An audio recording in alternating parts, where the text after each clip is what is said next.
This episode of Game Master's Journey is brought to you by my patrons, readers, and listeners.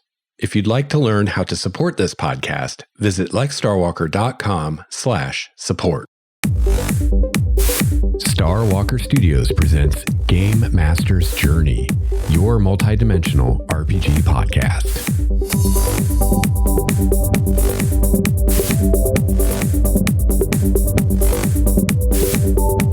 Hello, fellow gamer. Welcome to episode 289 of Game Master's Journey. I'm your host, Lex Starwalker. On this show, we discuss the craft and the art of game mastering. I've been running RPGs for over 30 years now, and I produce this show in the hopes that you can benefit from my experience, my triumphs, and my mistakes. Have another great episode in store for you today. We'll see how much of this I can get through today. But I'm going to share a couple things with you at the top of the show.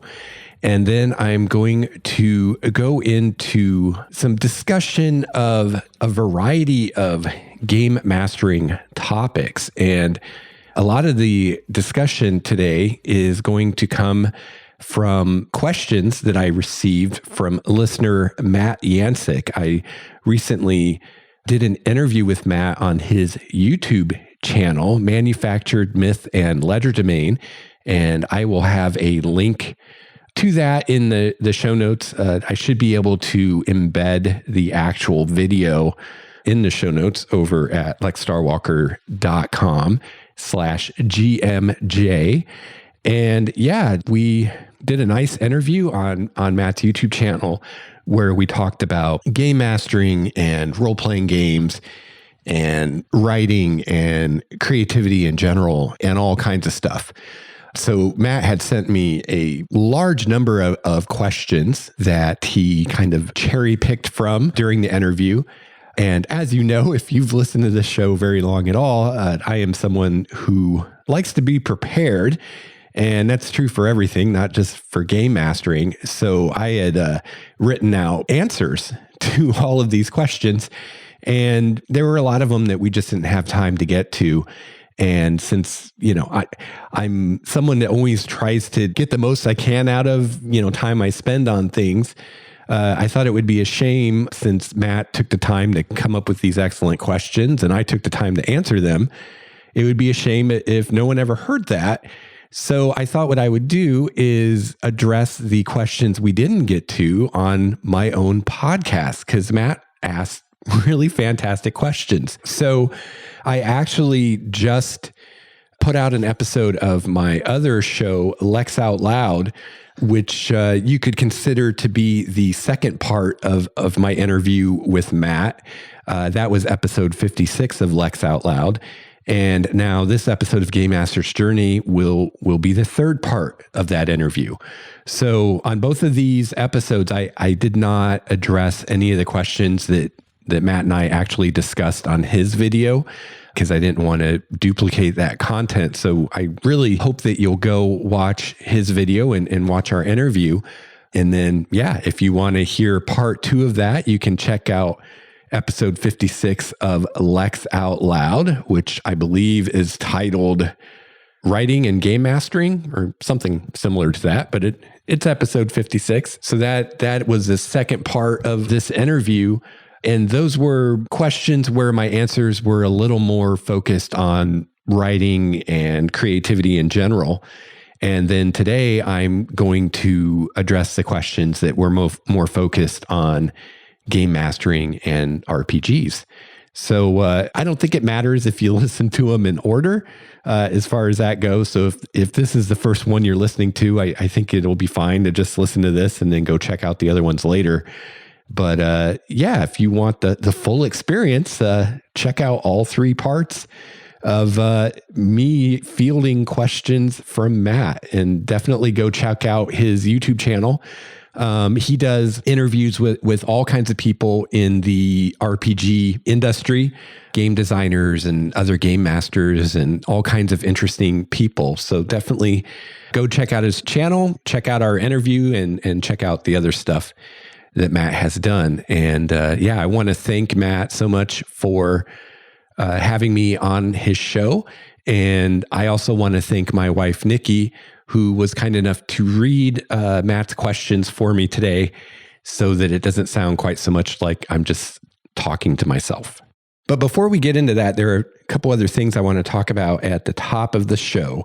First of all, I already mentioned my other podcast, Lex Out Loud.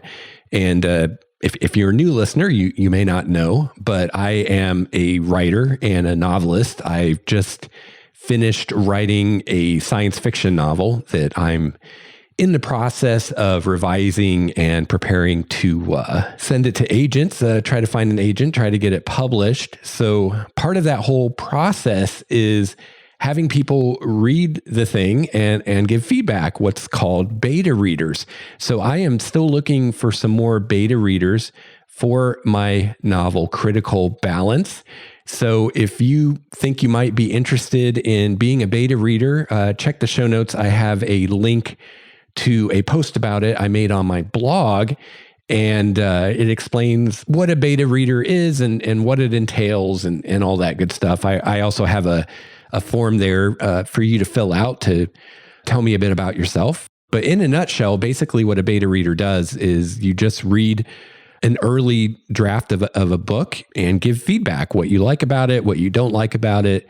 If there are things that confuse you, things like that, and then I can take that and improve the book before I try to get it published. So you're not reading the final version of the book; you're reading an early version, like a beta version, which is why we call it beta readers. So yeah, if that sounds interesting to you, and you're someone that does a lot of reading of novels, especially if you read sci-fi. Yeah, go check out the blog post and fill out the form. And even if you don't read sci-fi, but you're interested, check it out. It'd be fun to hear from some people that don't read sci-fi all the time, what they think of it as well. So it occurred to me I might have a little better luck getting beta readers if I told people a little bit what the book is about. So this is not a synopsis of the book, and this is not a spoiler. This is more like what you would read on the back cover of a paperback or the inside flap of a hardback. And this is my first attempt at this. So I can definitely improve this little teaser here and shorten it and whatnot. But for today, I think it'll be good enough to give you a general idea of what you'd be getting into if you wanted to read this. Tia Moreno is a 22-year-old roboticist who has just moved to the newly constructed Union City, an 8-kilometer diameter cylinder capable of housing 750,000 people, which lies at the top of the Earth space elevator. Tia is adjusting to her new home, a new job, and a new friend when she is pulled into the investigation of strange occurrences in the city. Ultimately, Tia must face an evil the likes of which the cylinders have never seen before, an evil that threatens the lives of everyone in Union City. She must find the hero within herself if she's to save herself, her friends, and her community. So yeah, that's basically what the book's about. So if that sounds interesting to you, head on over to the show notes at lexstarwalker.com/GMJ, and I'll have a link there to that blog post where you can apply to be a beta reader. I hope I hear from some of you. So the other thing I wanted to tell you about at the top of the show today is for any of you out there who were fans of D20 Modern back in the day, or think you might be now, it is being updated or revised to 5th edition, to the 5th edition D20 system that D&D uses. And the core book for that is going to be called Everyday Heroes. It's produced by Evil Genius Productions, which is a Black-owned game publisher. And yeah, they're going to update D20 Modern for 5th edition. The line is going to include a core book as well as numerous expansions going into all kinds of modern day related RPG goodness that you might be interested in. Some of the people involved with this project, you might recognize some of these names: Jeff Grubb, Stan Brown, and Steve Miller. These guys have worked on things like The Forgotten Realms, Dragonlance, Ravenloft, the Marvel Superheroes role-playing game, which I've played back in the day, and the Star Wars role-playing game by West End Games, which I also played back in the day. In fact, that was one of the first games I ran. I think the first game I ran was D&D 2nd Edition, and I think Star Wars, the West End game Star Wars was either the second or the third. I'm not sure if I ran that one first or Vampire the Masquerade first, but those were definitely the first 3 games I ever ran. Had a lot of fun with that game. So yeah, Everyday Heroes is currently in development, and they're going to have a Kickstarter for it sometime this year. I'm not sure exactly when. Their website says spring, but I think spring's almost over if it's not over. But sometime this year, you know how things are these days. Things are always getting delayed. But yeah, they're gonna kickstart it, and then it looks like the books are gonna start coming out in 2023. I think the first one, the core book, I can't remember the exact month, but it's early, like the first quarter 2023. So yeah, that's really cool for any of you who like the 5th edition D&D system. But you want to play, you know, a game set in the modern time, check out Everyday Heroes. And also you can support a Black-owned game publisher, which would be an awesome thing to do. So I will have a link in the show notes to their website where you can find more information. And yeah, go check that out.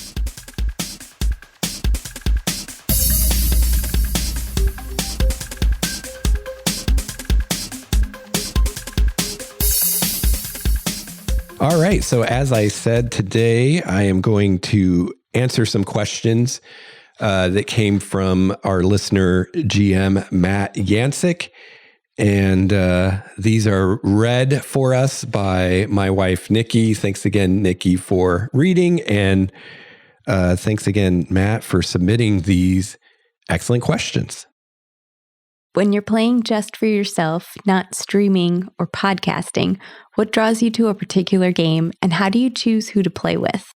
So as far as what draws me to a particular game, I'd say there are 2 or 3 main things that will either draw me to a game or make me decide I don't want to play a game.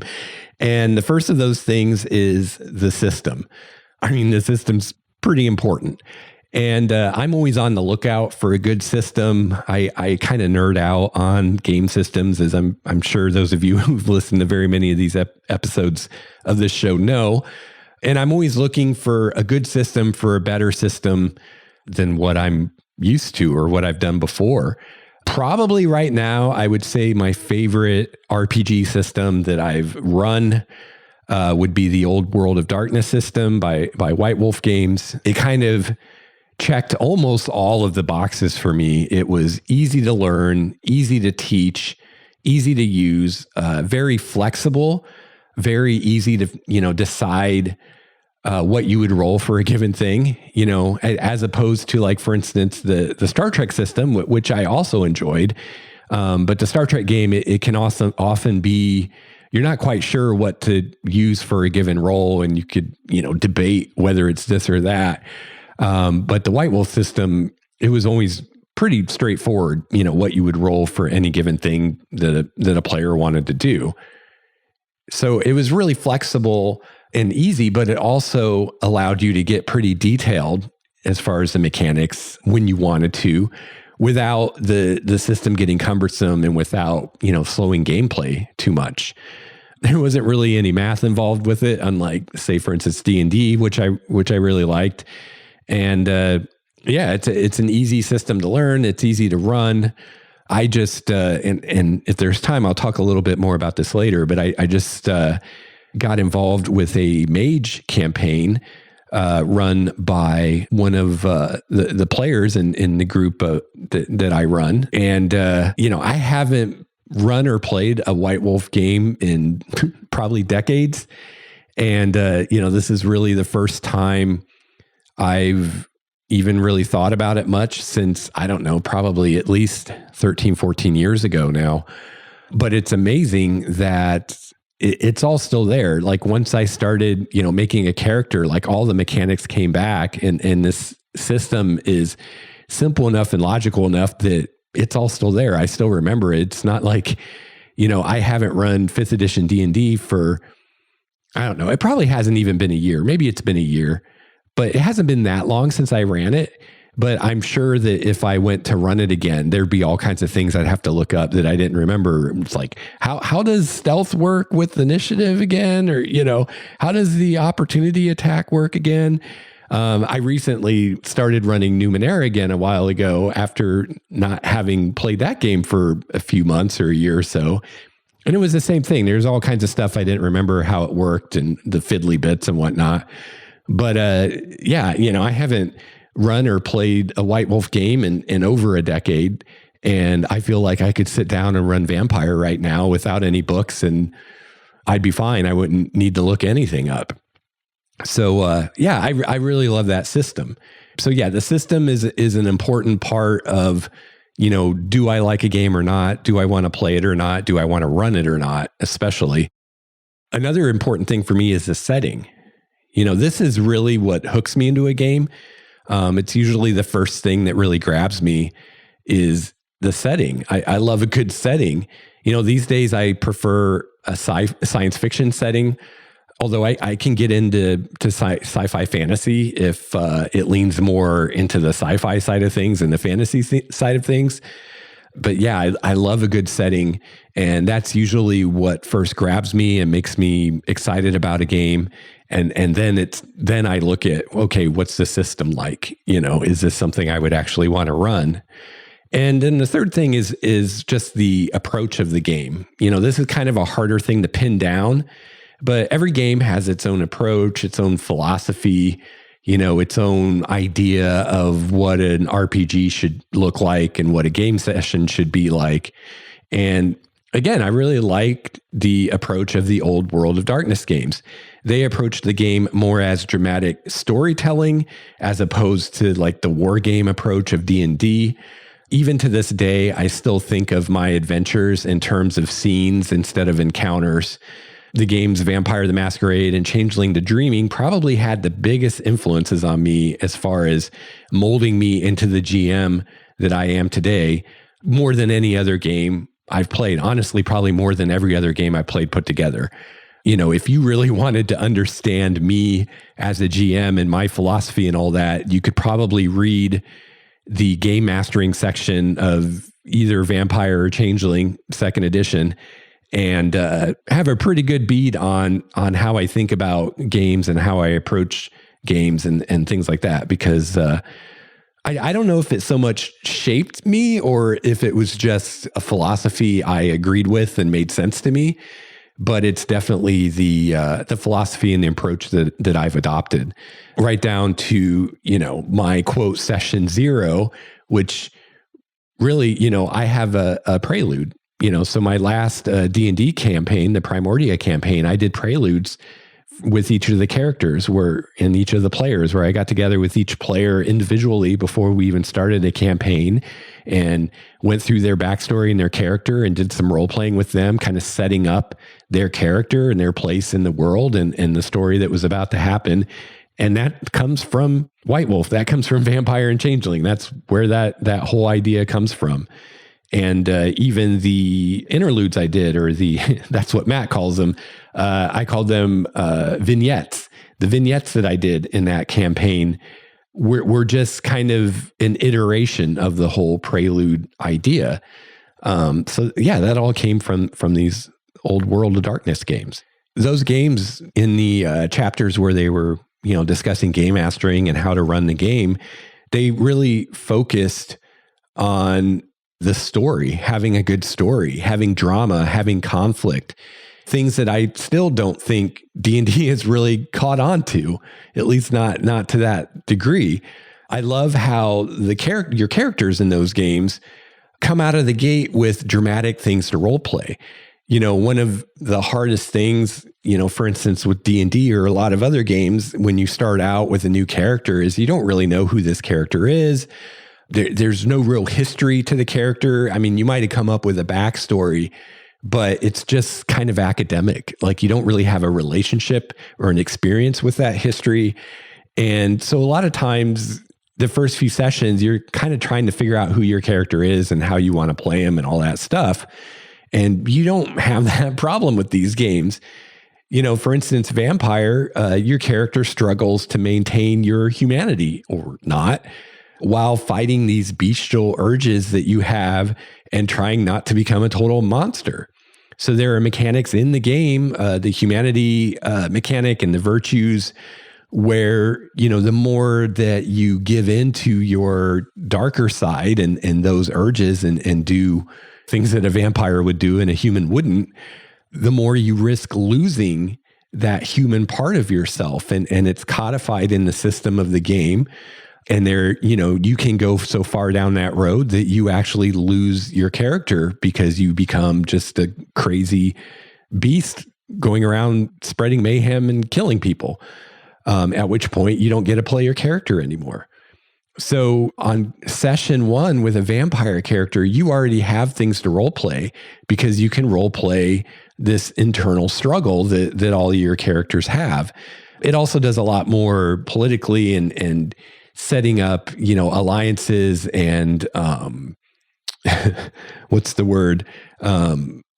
Competitions between, even the different player characters or between your characters and other vampires in the world and all that stuff. It does a lot more of that than, a game like D&D does. So, even on the first session, you have a much better grasp of who your character is, also because you played through a prelude. So you've already role played that character a bit, and you actually role played through some of the stuff in your backstory instead of it just being, on a piece of paper.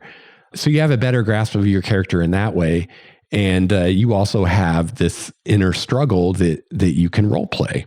In Changeling, you have the same kind of thing. All their games have this. They're just different with the different types of supernaturals you can play.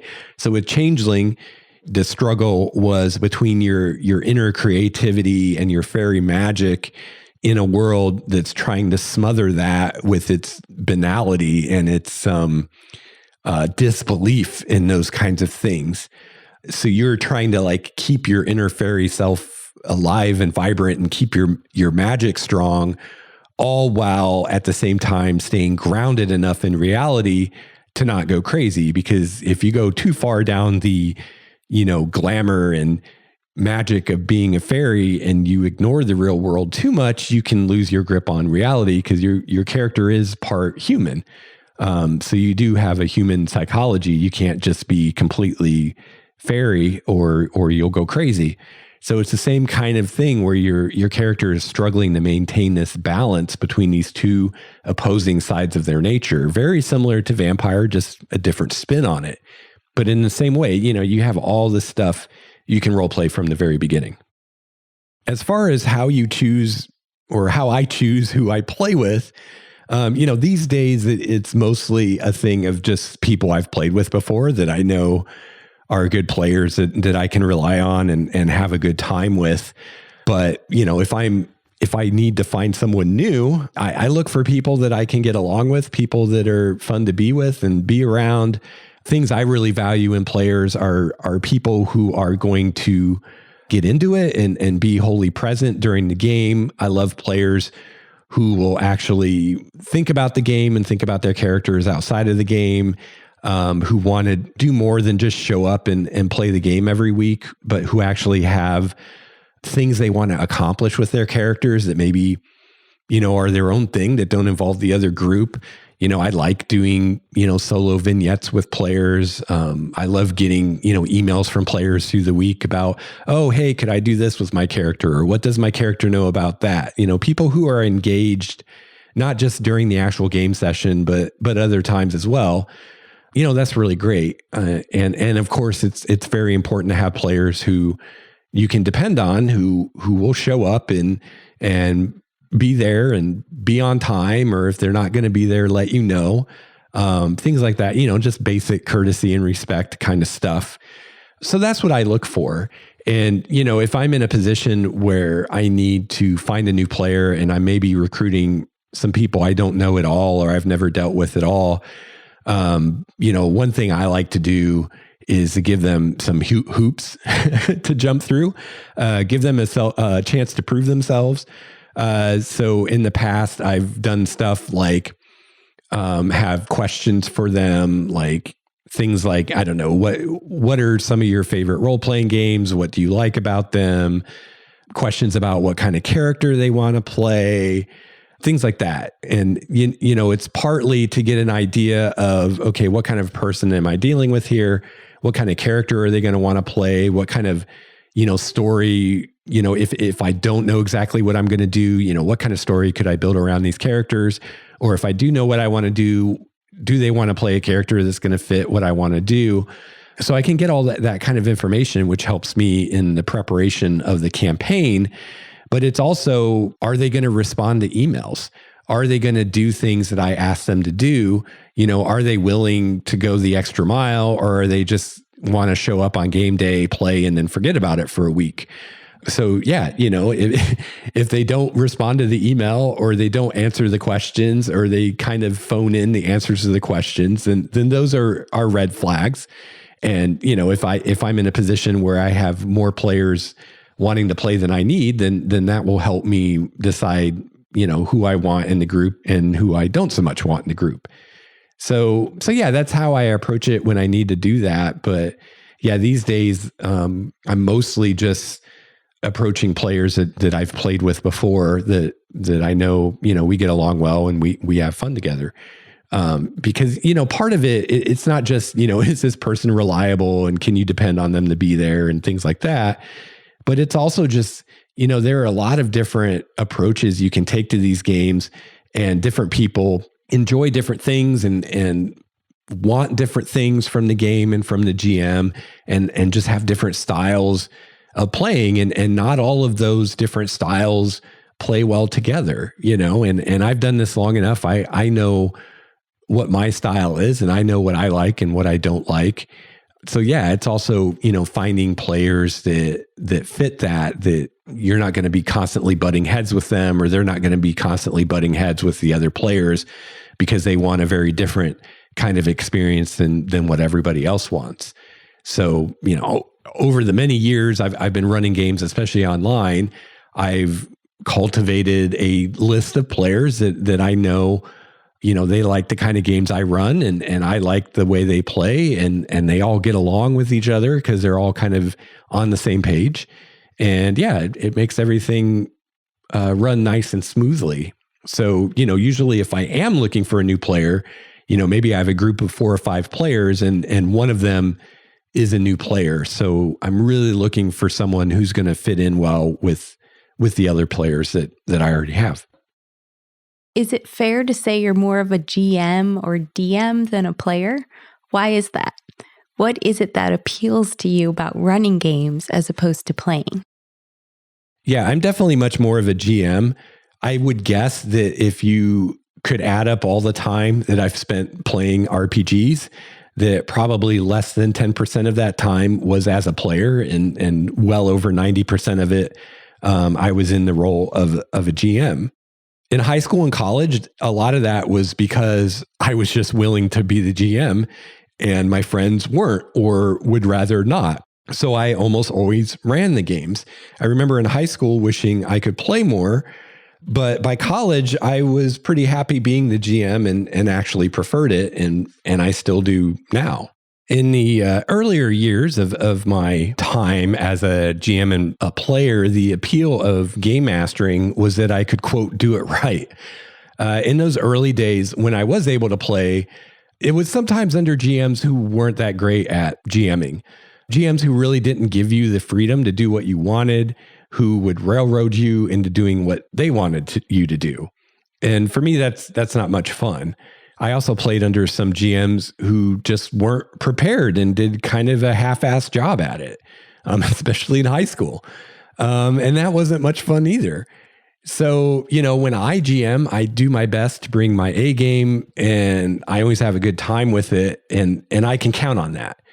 You know, when I run the game, unless I have a super disruptive player, which has only happened a few times in my life, other than that, when I run a game, I know that I'm going to have a good time, full stop. Unfortunately, you know, if I'm a player, then then that's not always the case. I don't always know that, especially if I'm playing under a GM I've never played under before. I mean, obviously, if I'm playing under a GM I've played under before, then I know what they're like, and I'm playing under them because I enjoyed playing under them before. In recent years, I've played under some great GMs, some really great GMs. And I think a lot of that has to do with maturity. The people I play with now are older than the people I was playing with when I was in high school and college. And just, as people mature, they get better at dealing with other people and they get better at being GMs, probably because they have more experience and just they're older, more mature people.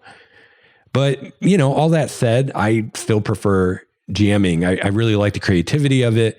Also, one thing I really like about it is that I can quote play whenever I want by, working on the world or working on NPCs or planning the next game session where, when I'm a player, I can do some stuff with my character between game sessions and stuff. But, other than that, I can really only play during the actual game sessions because, as a player, there's only so much you can do with your character when you're not actually at the table with everyone else because, you're going to need GM approval for stuff, or you're going to need the GM to know what you're wanting to do. And, you're probably going to want to interact with the other player characters too. You're not doing things like planning an adventure or building NPCs or building the setting, things like that, unless you have a GM that has you do stuff like that, which some GMs do that, and that can be a lot of fun. As a GM, what makes a game session enjoyable for you? How about as a player? So in general, as a GM, if the players have fun, I have fun. I mean, it's usually that simple. My favorite moments as a GM are cool reveals that blow the players' minds. That's what I live for as a GM. Those are the moments that make all the prep and time you put into it really worth it. For example, in my last D&D campaign, the Primordia campaign, which you can find in earlier episodes of this podcast, the players brought back this magic tree. Oh, by the way, spoilers here for that campaign. If you haven't watched it or listened to it, some spoilers here. But the players brought back this magic tree from the fairy plane to protect this village from some hags. And when they planted the tree, it brought that part of the world into the fairy plane. It made it coterminous with it, where, that village and the area around it was in the prime material plane, but it was also in the fairy plane. What they call the Feywild in 5th edition. I don't really like that term. So I had foreshadowed that this would happen, I think, pretty well, because, the rule with foreshadowing when it's done right is you don't see the thing coming, but then when it happens, you're like, oh yeah, I should have known that was coming. It seems like it was inevitable. So when you pull foreshadowing off right, that's how it works. And that's how this went. The players really didn't suspect that this was the thing that was going to happen before it did. But then when it did happen, they were like, oh yeah, of course that happened. We should have realized that would happen. And I still remember the moment when I revealed this in the game and the looks on their faces as one by one it dawned on them what was happening. And it was fantastic and awesome. And yeah, that was a lot of fun. And, it's one of those moments that, you may spend a lot of time building up to it. I don't know how many months we played before we got to that point, but it was quite a few game sessions of building up to that moment, which just makes the payoff that much better. So that's what I like as a GM. If the players are having a good time, I'm having a good time. Some game sessions, like you're playing like Vampire or something, it can be really intense and tense. Everybody's really serious. Everybody's really deep in character, and everybody's having a great time in that way. And that's a lot of fun. And then, they're your beer and pretzels D&D games where everybody's just being silly and wacky and cracking jokes and having fun in that way. And those are very, very different experiences. But they're but they're both a lot of fun. And the common element there is that the players are having a really good time. And when they're having fun, I'm having fun. But yeah, beyond that, if I can do a cool reveal like that, that's awesome too. Now, as a player, as long as I'm playing with fun people and a GM who's willing to kind of roll with it and let us do what we want and doesn't just, strong arm us and railroad us through the whole thing, then I usually have a good time. I know in the past, ever since I started doing GM intrusions, not every time, but a lot of times when I play in a game under a GM and they know about these podcasts I do, there have been many times that, they've said things like they're nervous running for me or whatever. I think the fear is that I'm going to be a rules lawyer, because I know the rules better than them, or they just think I'm a better GM than them or whatever. So quite a few times I've heard from GMs, sometimes joking, sometimes not, that, I'm a little nervous running for you because, you do this podcast and blah, blah, blah, blah. But yeah, they don't need to worry about that because that kind of stuff isn't what makes it or breaks it for me as a player. Like, I don't really care if the GM doesn't know the rules as well as I do. I don't even care if the GM isn't open to being, quote, corrected on the rules or open to players being like, well, hey, actually, this is what it says in the book. I've played under GMs who actually, they want to learn the rules better. So if a player knows the rule that they're kind of winging it, or maybe they're remembering it wrong or whatever, they're very open to a player being like, well, hey, here's what it says in the book. And then the GM decides what they want to do. And that's awesome. But I've also played under GMs who they feel like they know the rules well enough to do what they want to do. And they're not really interested in learning the rules more. They don't, different GMs have different styles, just like different players do. And different GMs have different aspects of being a GM that they enjoy and don't enjoy so much. And some GMs just really don't care about the rules. And, that's part of their style. And those GMs really don't want to hear about what the book has to say about how something works. And, I've had lots of fun under both types of GMs, and at the end of the day, the only thing about the rules I care about is that the game is fair. And that is the one, I guess, risk or the one danger with a GM that doesn't know the rules very well is sometimes when you don't know the rules, you can inadvertently be unfair. Like the example, I think maybe we talked about this on Matt's channel, but for instance, in D&D, they try to balance, like, for instance, the fighter and the wizard, right? So, the wizard has a lot going for them at the later stages of the game where they can do all these things that a fighter never could. A fighter has a lot more going for them in the early to mid game where, they can do a lot better in combat than a wizard can. And they're a lot more survivable than a wizard is. And I'm not sitting here saying that the wizard and the fighter is balanced. I mean, they're clearly not, but there is some attempt within the system of the game to balance that as much as they can. And so if you have a GM who doesn't understand that and doesn't understand the rules and they're house ruling things left and right, they could end up, making the wizard even more powerful compared to the fighter. And not realizing it, they're actually making things very unfair for the poor player playing the fighter. So that's just one example. But really, that's the only thing that as a player has ever bothered me as far as a GM who maybe doesn't know the rules that well, is if it leads to unfairness like that. And, in the past when that's happened, I've just, brought it up and been like, hey, this is the way it is in the book. And, this is kind of a balancing thing. So what you're doing here is, kind of making it better for this character, but making it worse for that character. And, maybe that's unintended on your part. Are you sure, this is the best way to do it?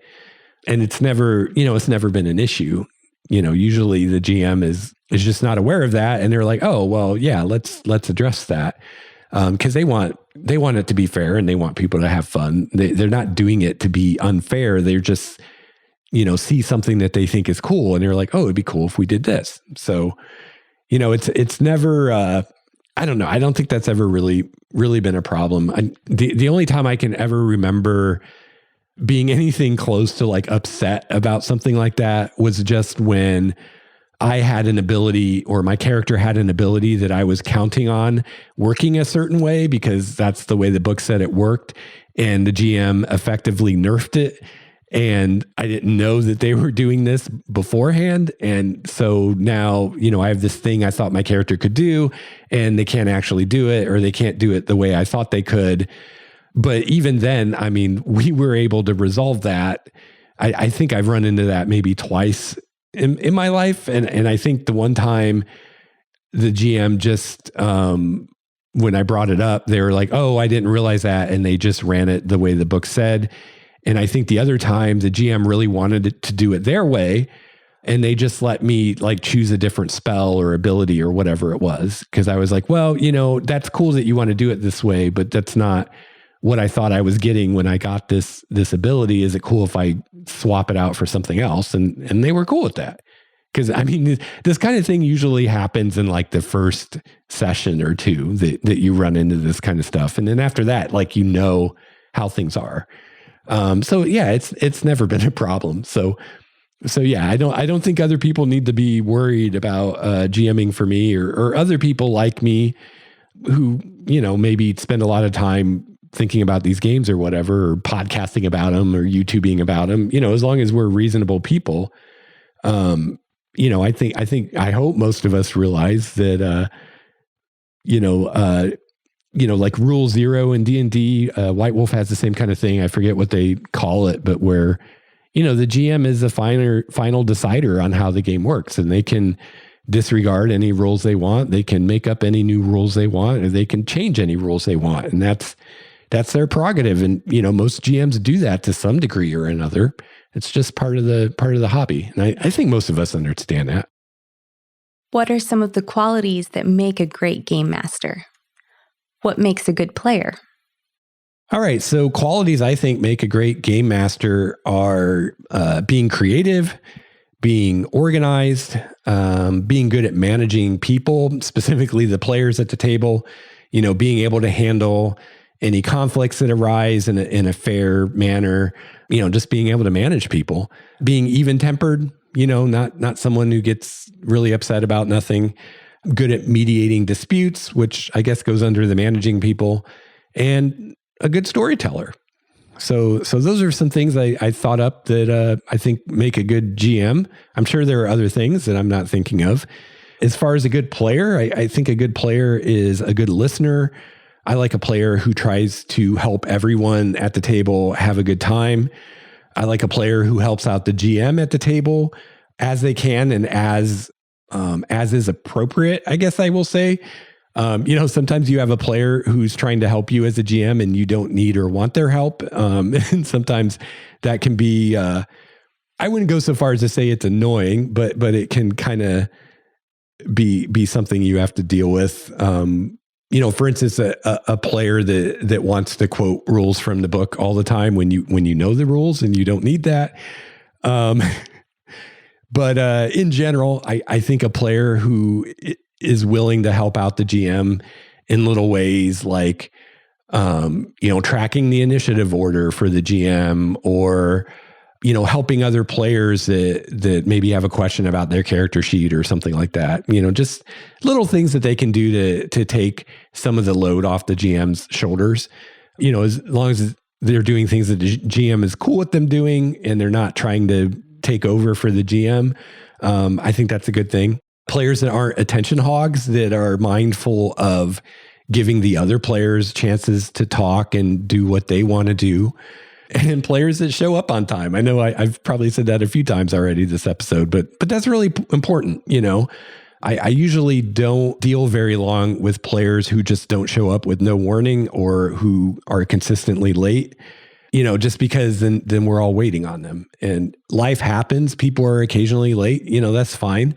And, I'm not talking about being a few minutes late. I'm talking about showing up like a half hour or an hour late with no warning, things like that.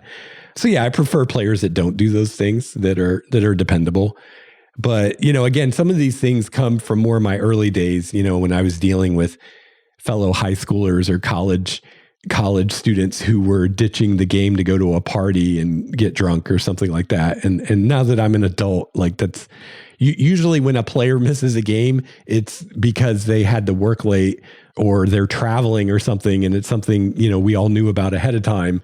I can't remember the last time I had a player just not show up and it wasn't like a totally legitimate reason.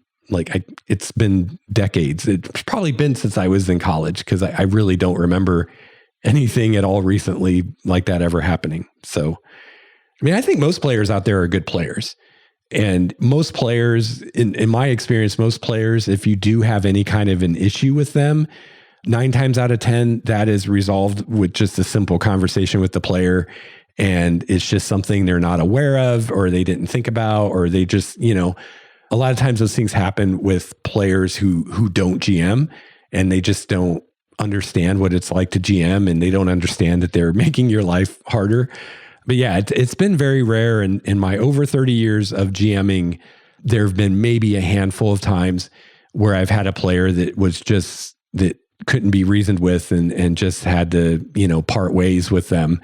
Far more often, if there was any kind of an issue, just a simple talk with the player and that was the end of it. And it wasn't a big deal and nobody got upset. Nobody's feelings got hurt. It just, it's just a miscommunication or something. So yeah, I think most players are good players. Do you have a philosophy for managing the table? How do you bring out the best in your players and the story? So really, I think that the core of my philosophy as a GM can be summed up in 2 words, and that is be fair. That's the most important thing, I think, as a GM. That's more important than knowing the rules or the system. I think it's even more important than how great your story is, because you can always run modules if you can't come up with a great story. But the ability to be fair and to be aware of how fair you're being and to understand, I guess, the game well enough to be fair is really important. Also, another core of my philosophy as a GM is letting the players do what they want as much as possible. Like I try very hard to not just flat out say no to a player, to not say the dreaded words, no, you can't do that. However, I try to let the players do whatever they want as much as I possibly can. However, I also, the other side of that, and that's very important, these are equally important, is make sure that there are always consequences for the choices the players make, for the things their characters say, for the things that their characters do. Don't coddle them. Don't make whatever the players choose be the right answer. And I know there are GMs out there that's their philosophy, where they just roll with whatever the players want to do. And if they present a situation, whatever solution the players comes up with, just somehow it works, or to really put this in perspective, let's say a GM like this is running a murder mystery and the player's job is to figure out who murdered someone. It's like, well, whoever the players finally decide is the person who murdered the person, that's who did it, even if it wasn't who did it originally when the GM came up with the adventure. And I really don't agree with that philosophy. I don't run games that way, and I don't enjoy playing in games that are run that way. As soon as I realize that's what's happening, like any investment I have in the game is just gone. It's just gone. As soon as I realize that, it doesn't even matter what we do, whatever we do is going to be the right answer. It's like, why are we playing? Why am I doing this instead of something else? If it doesn't matter, if everything's going to work out no matter what I do, that's not a game at all. I don't know what that is, but it's not a game. I think those things are equally important, that a good GM lets the players do whatever they do, but then also lets the players enjoy the consequences of what they just did, whether those consequences are good or bad, either way. So, for instance, with the murder mystery, I, as a GM, I know who killed the guy, right? It's not just whoever the players decide killed the guy. There is a right answer to this problem. And if the players choose the wrong answer, if they accuse the wrong person, then there's going to be consequences to that, right? And that's a good game. That's a good story. And, I'll tell you, in my many years of GMing, some of the best moments at the table, some of the moments that the players enjoyed the most in my games have been times when they did something dumb or they made the wrong choice and it came back to bite them. And, it seems counterintuitive, but players actually love that because it shows them that they actually have agency. In a game where whatever you do is the right answer, you really have no agency. The GM is just going to shift everything to fit whatever you decide to do, which is, that's not really agency. I mean, I guess you have agency in the sense that you can do whatever you want, but there are no stakes. You're winning a game that's rigged, and that's no fun. Definitely not as fun as winning a game that's actually a challenge that you had a very real chance of losing.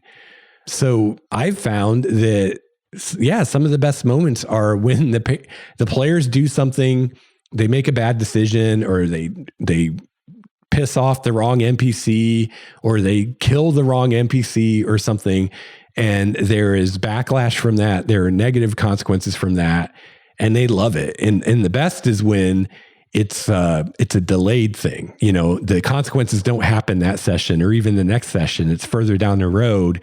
And then all of a sudden something bad happens and it's like, oh yeah, well, this is happening because of that thing you did. Set these events into motion. And now, you're suffering the consequences of that thing that you did. And yeah, the players love that because it makes the world seem real. It makes it seem like what they do has an impact on the world because it does. So I think, whatever the players choose to do, whether it's the quote right answer or the quote wrong answer, whether it was a smart thing to do or a stupid thing to do, there should be consequences. And those consequences should be logical and make sense and be directly based on what they did and what the consequences of that are. And those consequences, that's where the drama and the fun of the game really comes from. What do you bring to the table as a GM that is unique, different, and special? Setting modesty aside, why do you think your players return to you as a GM? I think a big thing here is I'm always prepared, or almost always. I try to be always prepared. So I think, after they play with me a while, my players know that, and they know that, when they come on game day, I'm going to be prepared. I'm going to be ready to run the game. I'm also willing to wing it when they go off the map or when they go off the quote script, so to speak. I've talked a lot on this show about how I cannot predict what players do, and almost every time I try, I'm wrong. But I still do. I mean, I think we all do it as GMs when we're coming up with a scenario for the evening. We try to guess, how are the players going to react to this? What are they going to do? And then if they do that, what am I going to do? So I do that too. But more often than not, they end up doing something totally different that I didn't anticipate. And when they do that, I'm willing to go with them on it. I don't try to stop them from doing that because I'm not prepared for that. I prepare as much as I can, but when it comes down to it, I'll improvise if I have to. And I'd guess that any given game session, about half of it, I'm doing stuff I prepared, and about half of it, I'm making it up on the spot because, you can't prepare for everything the players might do. If I do my job right, the players can't tell the difference. They can't tell when I'm doing something, that I prepared for, or they've done something that I anticipated and I know what to do. And they can't tell when I'm making it up on the spot or improvising.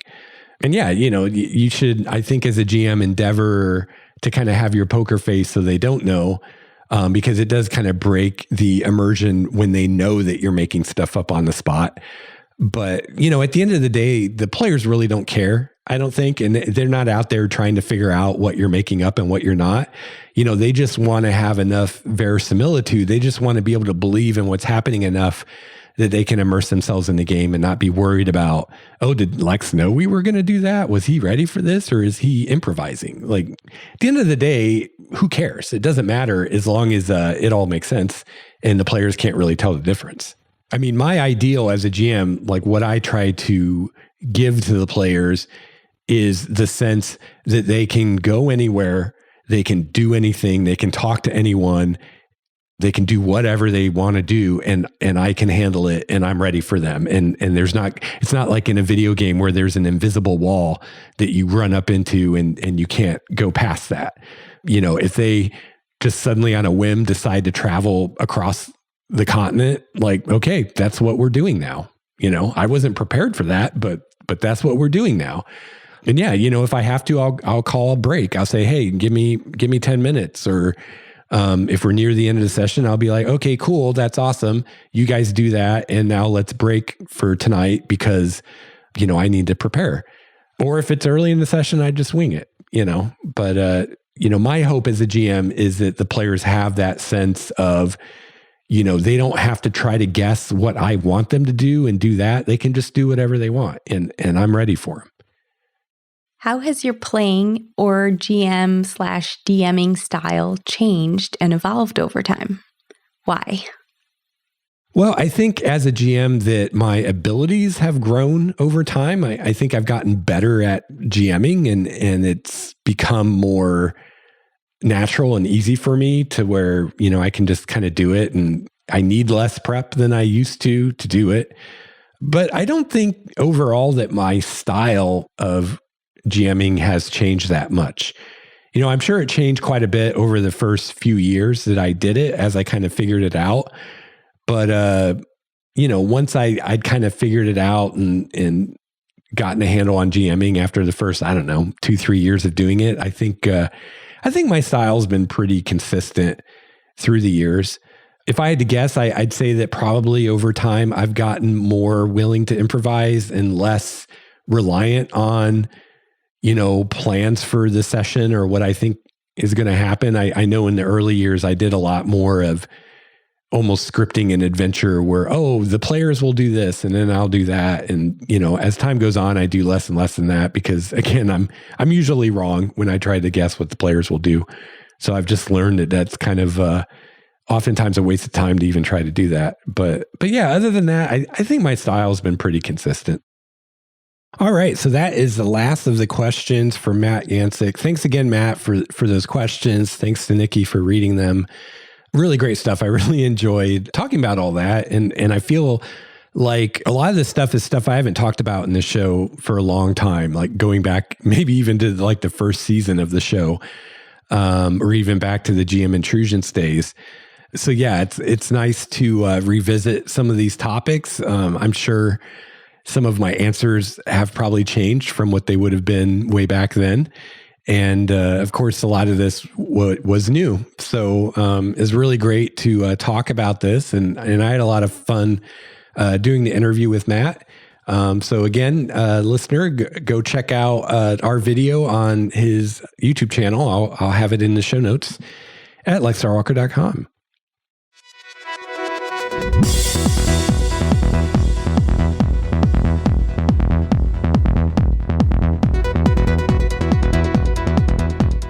So we're already going a little long, but I wanted to talk a little bit today about World of Darkness. I already talked about it a little bit, answering some of Matt's questions. But I've been running Numenera for a few months with some players that I've been playing with for a long time now. And I'm getting ready to start writing the first draft of my next novel. And when I'm writing a first draft, I really don't have the juice to GM, and I don't have the time to prepare for games and things like that. So I told the players, hey, I'm going to have to take a break from GMing for a while. And we had in one of our last sessions, I don't even remember how it came up, but we'd started talking about the game Mage. It's another White Wolf game, like Vampire and Changeling. And some of their other games were Werewolf and Wraith. And they had some others like Mummy that weren't full game lines. But yeah, anyway, so Mage was one of those games. They all shared the same system, but then each was its own game. Because generally speaking, you didn't have games where you had mages and werewolves and vampires and changelings, because they didn't all get along well. I know, you could do games like that, and people did do games like that. But in general, the majority of White Wolf games, you were either playing Vampire or you were playing Changeling or you were playing Mage, and you weren't mixing them up so much. But they all had the same core system. So you could play them together if you wanted to. The reasons why that was difficult were all reasons of setting and, how you would role play these characters. And like I said, they wouldn't get along well. It wasn't a mechanical thing. Like mechanically, you could run them all together. So, I know the system really well because I ran Vampire and Changeling a lot, but I never ran Mage. I never played it. I had the second edition book for it and I read it and I only thought it looked like a cool game. But I never played it or ran it. So somehow we got talking about it when we were playing Numenera one night.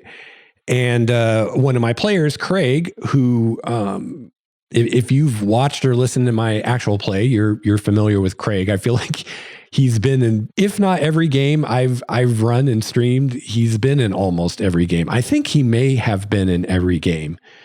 I don't even remember now. It's been so long since Craig and I started gaming together, but I would guess that it began with Numenera. He probably, that's probably the first time we played together, is he probably played in one of my Numenera games. And then, he was such a great player that anytime I ran anything, I'd always invite him. And I guess earlier when I was answering Matt's question about what makes a great player, I guess another thing, this is almost like pie in the sky. Like it's too much to ask for, I think, to want this from every player. But another thing that makes a great player is someone who's kind of up for anything. And that's always been Craig. I don't think I've ever invited him to a game and he said no. And if he did say no, it was just like a scheduling thing. It wasn't like, oh no, I don't want to play that game. Or, he's played Changeling. He hasn't played Changeling. He's played Numenera with me and D&D. Star Trek, I think Star Wars. I don't know. We've played all kinds of games together. He's always down to try something he hasn't tried before. He just likes playing games, which is awesome. So yeah, we were talking and Craig was basically like, hey, if you guys would want to play Mage, I'd be willing to try running it. There's this quote new, I don't know how long ago it came out, but I think the newest edition is the 20th anniversary edition. And he's like, I could run that for you guys if you want. And so, yeah, we were all down for that. So yeah, real quick, I just want to give a shout out and kudos to Craig for being brave enough to run this game, because I never was. Back in the day when I was running Changeling and Vampire, I had the Mage book. I was really interested in it, but I was always too scared to run it. I was talking to my wife about it the night that happened, because I was really excited, because I'm like, oh my God, I've always wanted to play Mage. And I was in college at the time that I had Mage and knew about it. And none of the guys I played with in college would run it. Nobody wanted to run it. And I didn't want to run it. I was scared. It has a very open-ended magic system that's kind of complicated. And I just, I think now I would be willing to try it if I really wanted to. I think I'd be more inclined to run one of the other games. But if I really wanted to run Mage, I wouldn't be afraid to try it now like I was back then. But back then I just, I couldn't really totally wrap my head around it. And I'm like, how am I going to teach this to the players? And how am I going to arbitrate this magic system that I don't even really understand myself? So I never took the plunge and tried to run it. I never even tried to run a one shot. So my hat's off to Craig, who's going to try this. I don't think he's run it before. I don't know for sure, but even if he has, nothing but respect for anyone willing to take a stab at running Mage, because I don't think it's an easy game to run just because of the magic system. So we've done our session 0 so far, where we got together and made our characters and kind of talked about, how each of our characters came to be a mage and kind of how we knew each other and what we were going to be doing and all this stuff. And yeah, it was interesting, because I had forgotten until I started making this character and we got together as a group and did our session 0.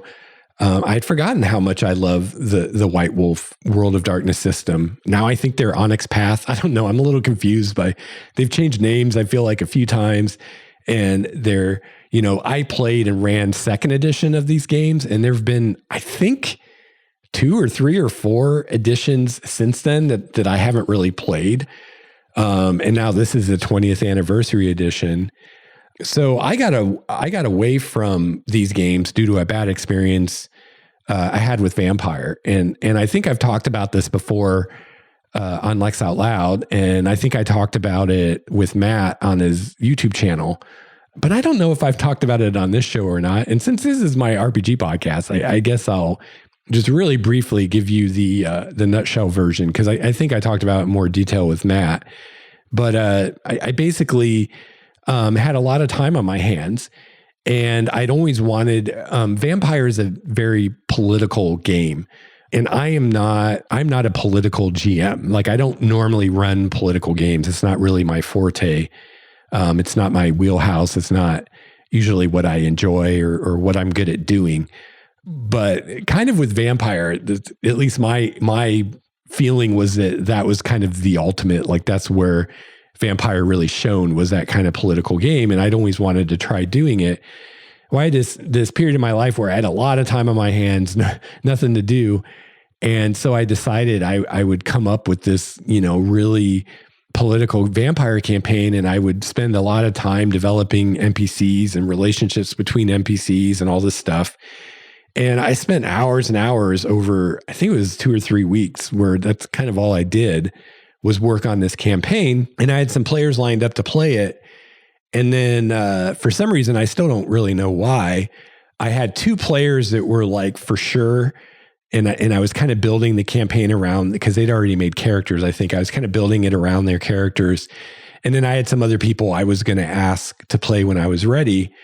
Well, if I remember right, it was a long time ago now, but I went to get together with them for the session 0 or the prelude or whatever. And they were just like, yeah, we don't want to play. And they basically bailed on the campaign, like literally last minute. I was there to run it, and they're like, yeah, we don't want to play. And also kind of dumped me as a friend at the time, which I guess that's a thing that happens. But I don't really know why. Don't know if they knew why. Who knows? But I was pretty pissed off about that and upset, because I'd put so much time into this, and now I didn't have any players. So all my discussion about, one reason I love GMing is, I just realized what I was about to say. I wasn't discussion on this podcast, but I think when I was talking with Matt and on the Lex Out Loud episode about this, episode 56, I talked about one thing I love about writing is that, unlike RPGs, you can't get screwed over by players who bail on you. Whether or not I finish a novel I start is completely based on me and whether I choose to do it or not, where you can come up with a campaign for players and then the players don't show up or quit or whatever. And now, you can't play. So obviously the solution to this would be just to find other players, but I was really upset about it and didn't want to do that for whatever reason. And I don't even remember anymore. But ultimately, I ended up taking all that material that I'd come up with for this campaign, and instead I wrote a novel about it. And that was my first novel, Dawn of Endless Night. So even though, what the players did was a really shitty thing at the time, I guess in a way, I can kind of thank them, because it motivated me to write my first novel. And who knows how long it would have taken me to do that otherwise, or if I ever would have done it. So I guess in that sense, I'm thankful that happened. But so that happened. And actually, and this I think I talked about on Game Master's Journey way in the early days. But after that happened, I just quit running RPGs for, I think it was a few years. I don't remember now how long it was, how many years it was, but it was multiple years that I didn't play, I didn't run. And, when I quit, it was in the D&D 3.5 days. And when I returned to thinking about playing or running an RPG, it was in the 4th edition days, towards the end of the 4th edition days. And that's when I started playing Pathfinder, because I read the 4th edition books and hated what they'd done to the game. So I'm like, well, I'm not running this. I'm not playing this. So I got into Pathfinder for a while.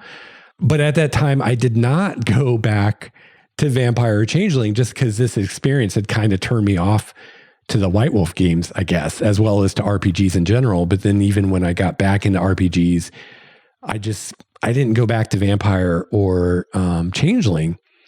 And just over the years since then, you just kind of are used to doing what you're used to doing. So I was, I ran Pathfinder for a while. I ran Star Wars for a while.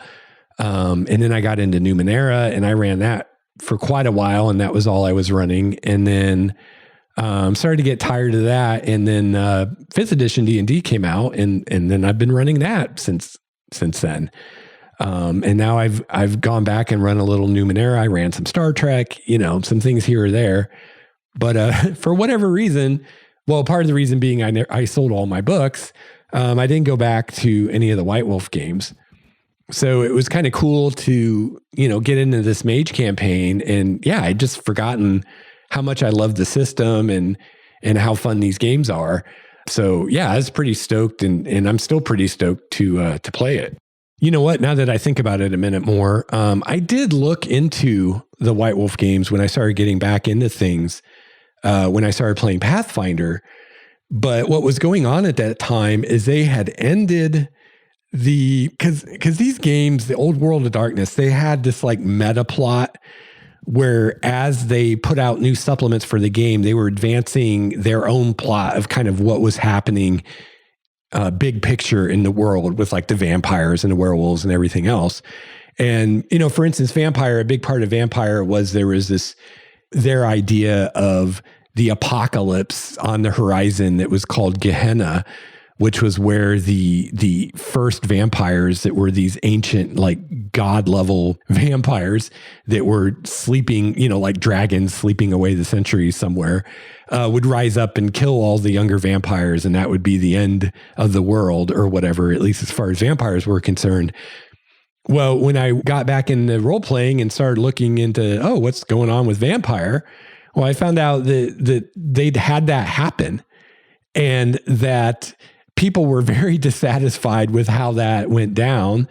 I was frankly dissatisfied that they even did that because White Wolf was always pretty good about, they wouldn't tell you exactly how things were. They would tell you what people thought. They'd tell you rumors, about, well, this is what people think. These people think this about, for instance, how vampires came to be. And these people think this about how vampires came to be. Like there were some competing theories about how vampires even came to be.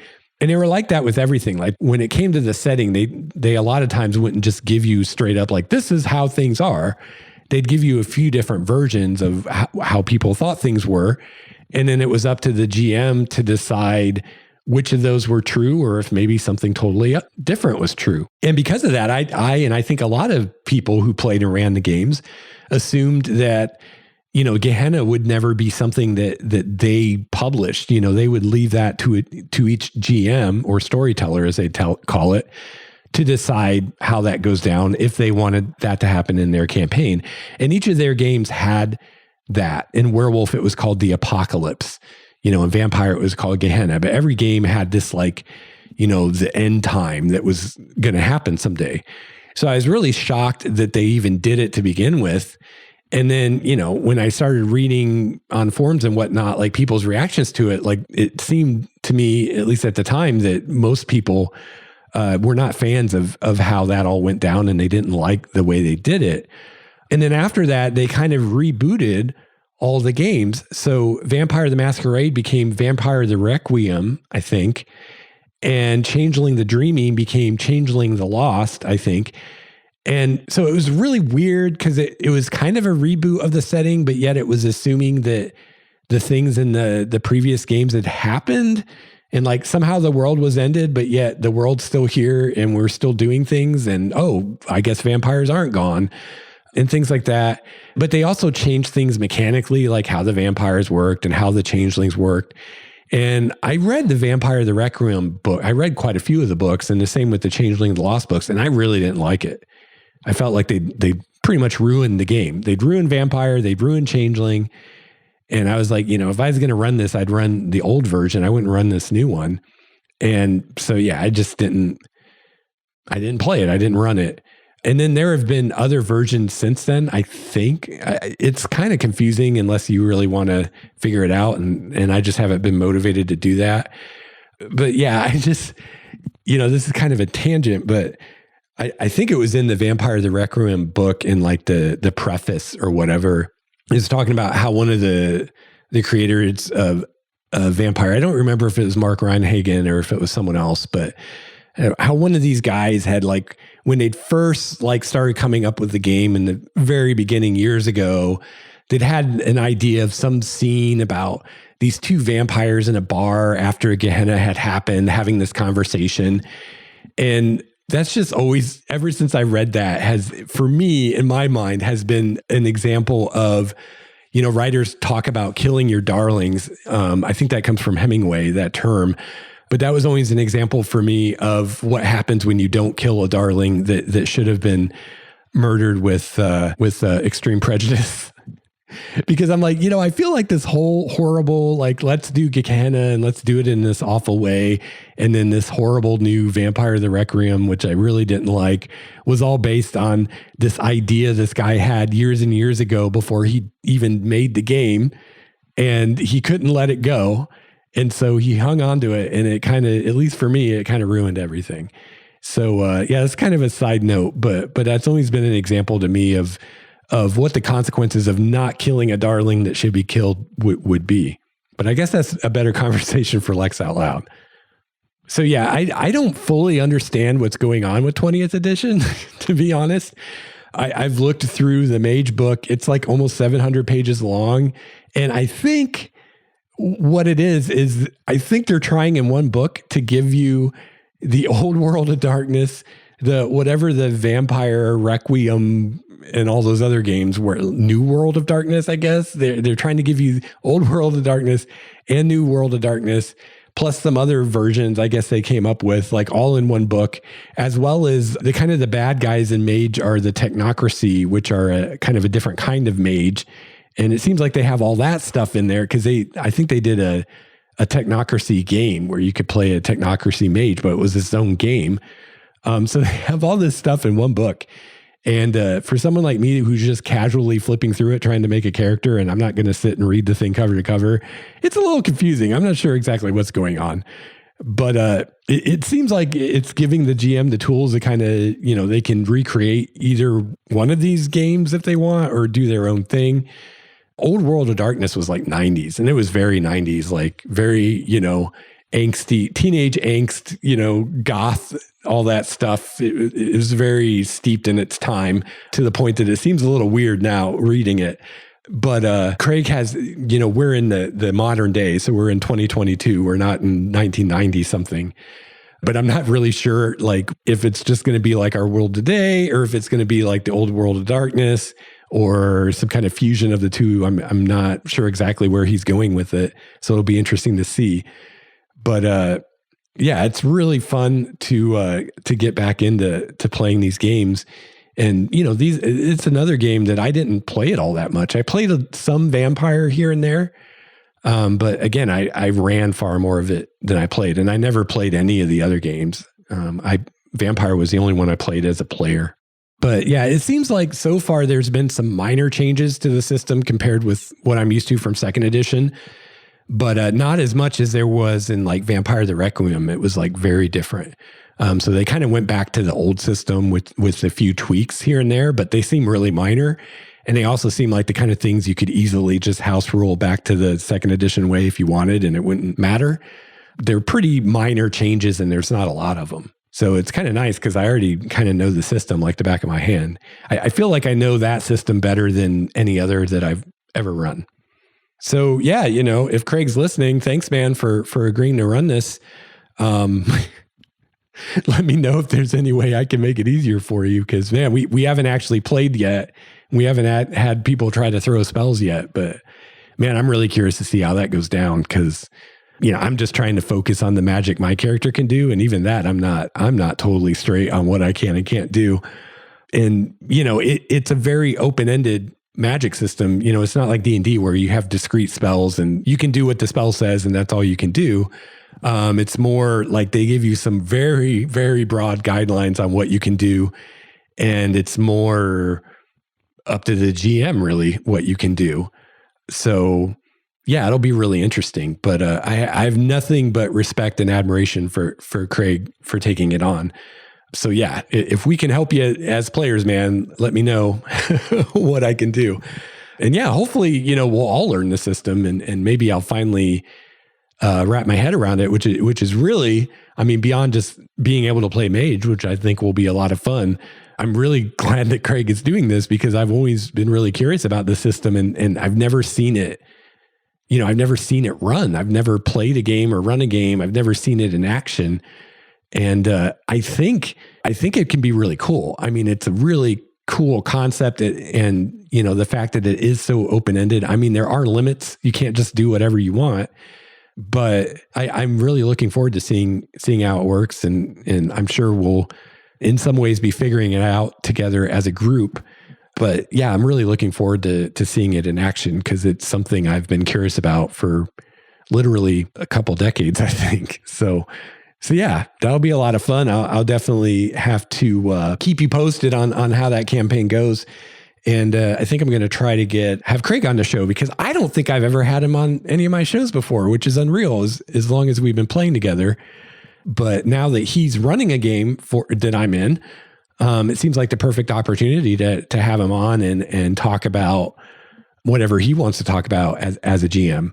So maybe we'll wait until we're in the campaign a bit and we have some stuff we can talk about. But I haven't actually, I don't think I've played that much under Craig as a GM. I know recently we did a one shot. I can't remember, was it Blades in the Dark? Something like that.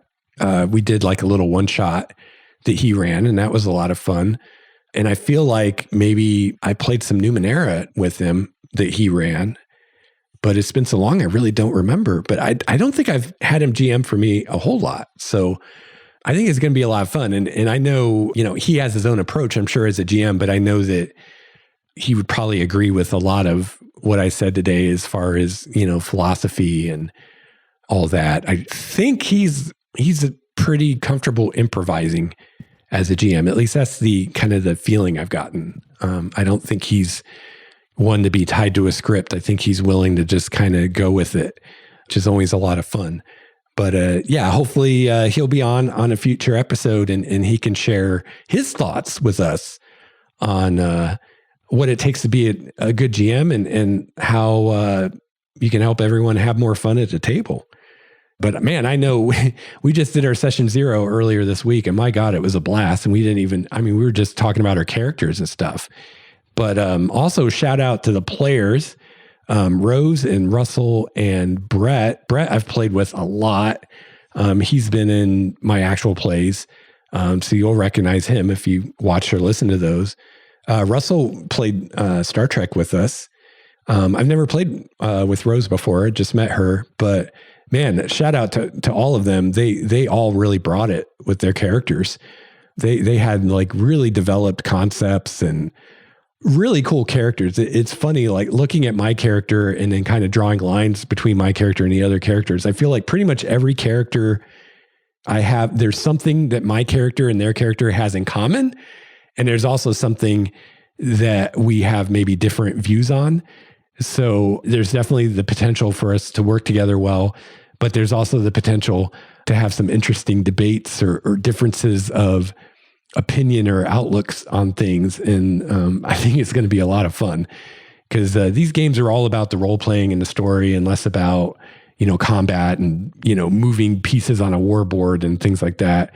So that's what these games are really about is, the depth of your characters and how they work well together. And maybe some ways they don't work well together. And Mage especially is, everybody kind of has they call it your paradigm.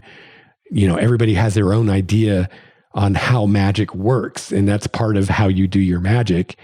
And already I can see that all of our characters have very different paradigms. So that'll be interesting just seeing the different approaches we take to magic. And yeah, it's going to be a lot of fun. I'm really looking forward to it. So I'm sure you'll hear more about it in future episodes.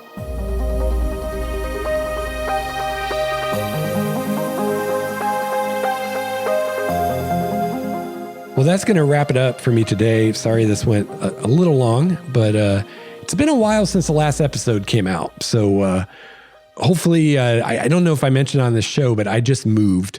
So that was part of why I haven't released an episode in a while. And I've been working on Lex Out Loud and my novels and stuff like that. But I think now that, we're going to be playing Mage, hopefully I'll have some more stuff to talk about on the show. And now that the move is over, hopefully I'll have more time to make more episodes. But if you have anything you'd like to add to the conversation today, I would love to hear from you. You can email me at gamemastersjourney@gmail.com. You can follow me on Twitter @LexStarWalker, and you can call my voicemail 951-465-5391. Also, please join our community on Discord. You can find a link to that in the show notes at lexstarwalker.com/GMJ for Game Master's Journey. Thank you so much for tuning in. And I really hope I hear from you. If you have any comments about today's episodes or any ideas for future topics or questions you'd like to hear addressed on the show, I would love to hear from you. Shoot me an email, or even better, join us in our Discord.